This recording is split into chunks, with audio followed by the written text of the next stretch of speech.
ECMO ni nini?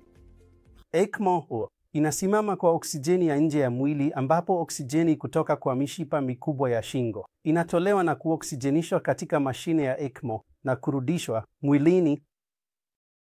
Hii inafanywa wakati moyo na mapafu yanahitaji kupumzika, hasa katika hali ambapo mahitaji ya oksijeni ni ya juu sana.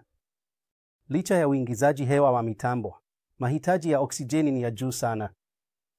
Hii inafanywa kwa wagonjwa ambao walikuwa na nimonia kali au wagonjwa ambao wana kushindwa kwa moyo kwa kiwango kikubwa, ambapo mahitaji ya oksijeni ni ya juu sana. Kwa hivyo katika hali hizi, damu kutoka kwenye mshipa wa shingo inasafirishwa hadi kwenye mashine ya ECMO, ambapo inaoksijenishwa na kuchanganywa na kurudishwa mwilini.